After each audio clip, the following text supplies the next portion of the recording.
jusqu'au lundi. Et en réalité, Dieu avait vraiment touché mon cœur et j'avais beaucoup de choses dans mon cœur. J'avais une vie misérable. La réalité de ma vie, c'est que ma vie était minable. Je ne pensais qu'à moi. J'avais une vie dans le péché sexuel. Je pensais qu'à l'argent, qu'aux femmes. Et c'était pas reluisant. Et en fait, j'avais un grand vide, en réalité. Dans tous ces hôtels de luxe, avec tout cet argent, en réalité, j'étais le plus misérable des hommes. Et Dieu a vraiment, à partir de ce moment-là, touché mon cœur. Ça a pris un petit peu de temps, ça a duré 6-8 ans, progressivement. J'ai regardé des louanges, etc. Jusqu'à ce que je sois véritablement... Juste avant d'entrer dans les vifs du sujet, rassurez-vous de vous abonner à la chaîne SPS Sauver pour Sauver afin de ne pas louper les prochaines vidéos. Et n'oubliez pas s'il vous plaît de partager, liker et de nous laisser un commentaire. Que Dieu vous bénisse. Mais dès que je suis entrée dans la situation, le ciel était là. Bonjour à tous, bonjour frères et sœurs. Donc je vais donner effectivement un petit témoignage, partager courtement mon expérience. Donc moi je suis du nord de la France, je suis originaire de Nancy, je suis lorrain. J'ai vécu dans une famille avec une enfance pas facile du tout. Voilà, avec un père alcoolique et puis on était très pauvres, donc c'était pas du tout évident, on va dire au niveau du début de ma vie. Et puis dans les choses dont je me souviens très bien, en fait ce manque d'argent c'était quelque chose que je vivais vraiment difficilement, notamment pour partager un petit souvenir. On recevait dans ma famille, des cartons du Secours catholique. Et il y avait effectivement à manger et puis il y avait aussi des habits. Et je me rappelle très bien, j'avais reçu, j'avais un espèce de pantalon, ça ressemblait vraiment à un pantalon de clown, un truc qui m'allait pas du tout, mais j'avais que ça à mettre. Et puis j'étais la risée des enfants à l'école. Et puis un jour, ma mère m'a acheté un beau pantalon en velours, je me rappelle très bien, un pantalon en velours kaki, tout neuf. Et je me rappelle très bien, j'ai mis ce pantalon. J'étais tellement content et j'ai pris, je ne sais pas, j'avais 7 ou 8 ans, j'ai pris ce pantalon de clown là, que je mettais et je l'ai jeté par terre.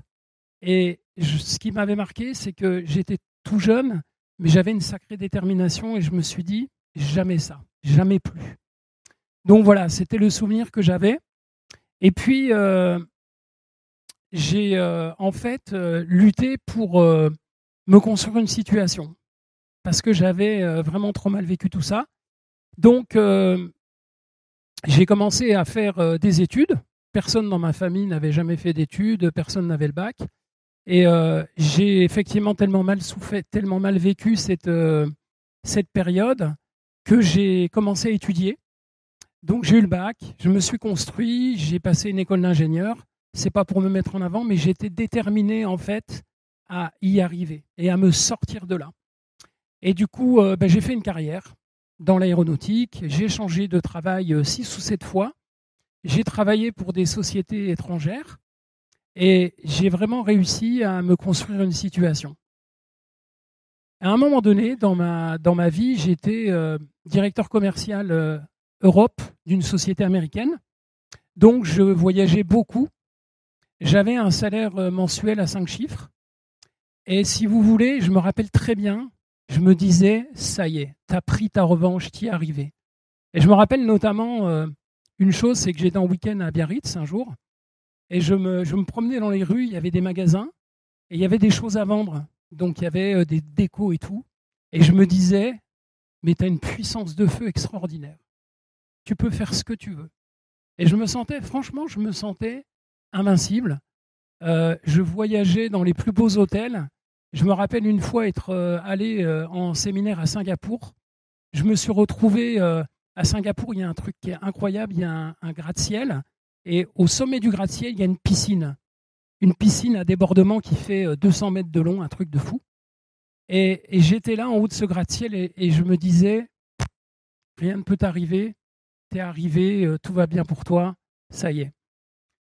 Et ça, un jour, je me suis retrouvé, donc je travaillais pour cette boîte, cette société américaine, au Texas, à Dallas, Et je me suis retrouvé un jour, et j'allais souvent au Texas pour mon travail, et j'avais dans le cœur d'aller voir ce qu'on appelle, vous savez, le bon français, un gospel.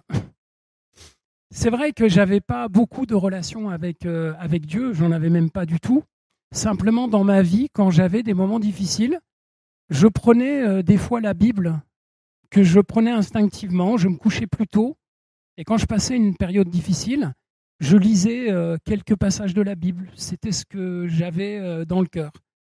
Des fois, on allait à la messe de Noël avec mes parents, et puis ça me touchait. Mais c'est tout, ça s'arrêtait là. Et un jour, je me suis retrouvé donc en week-end aux États-Unis, et j'ai demandé à une collègue, est-ce que tu connais une bonne église? J'ai envie d'aller voir le show. Et donc, ma collègue m'a dit, oui, pas de souci, je t'emmène. Elle m'a emmené. Et là, c'est vrai que c'est difficile à expliquer, parce que si vous ne connaissez peut-être pas encore Jésus, si vous venez pour la première fois, ou que vous écoutez ça et que vous n'avez pas encore fait d'expérience, quand on a fait une expérience, c'est toujours un petit peu difficile à expliquer, parce que c'est quelque chose qui est pas rationnel.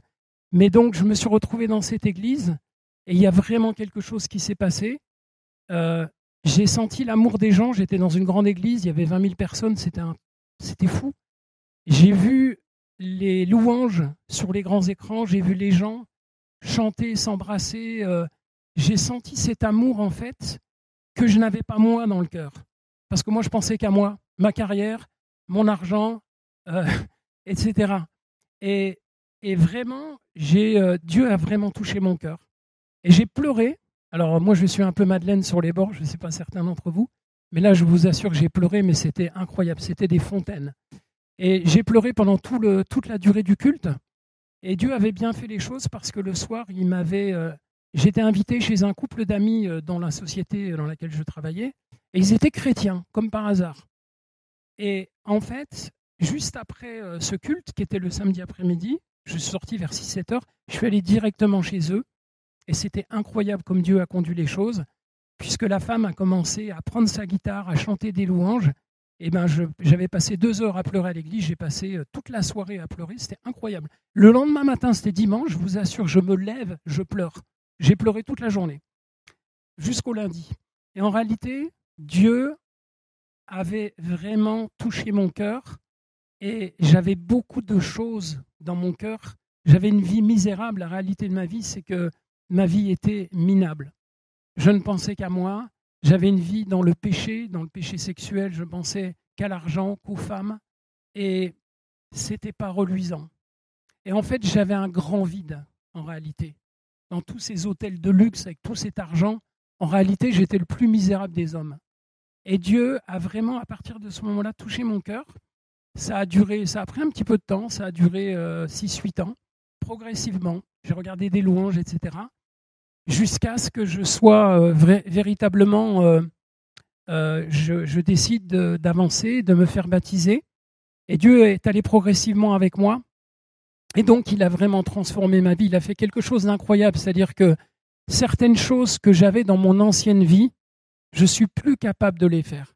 C'est-à-dire que ce n'est même pas une tentation. Dieu était vraiment incroyable sur ce plan-là.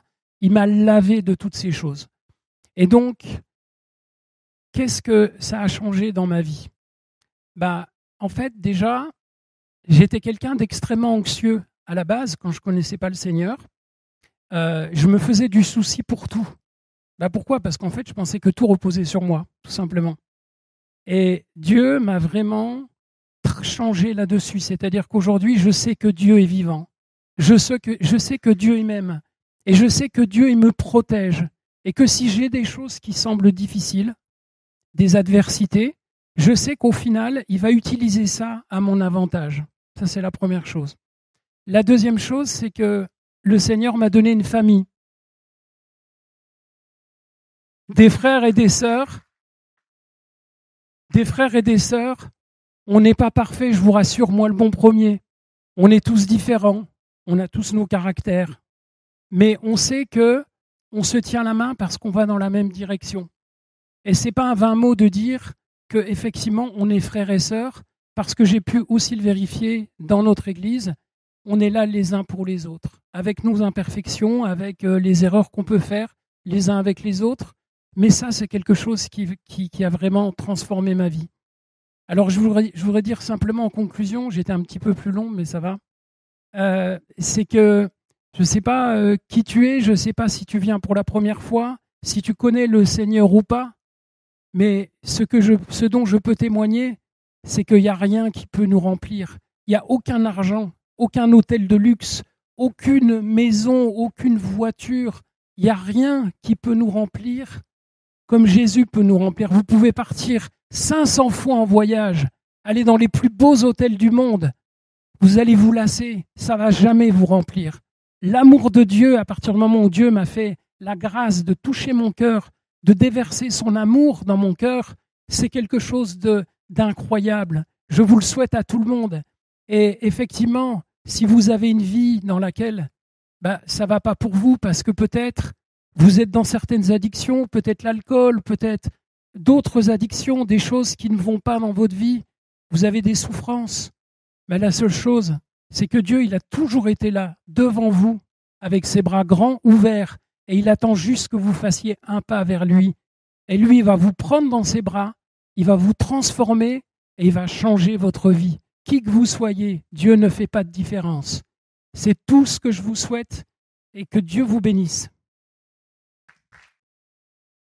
Si vous avez été béni par ces enseignements, ces temps de louange et d'adoration, ces témoignages, n'hésitez pas à vous abonner sur cette chaîne SPS Sauvé pour sauver. SPS Sauvé pour sauver, l'évangile de Christ pour le salut des âmes. Ici, nous témoignons de Jésus. Que Dieu vous bénisse.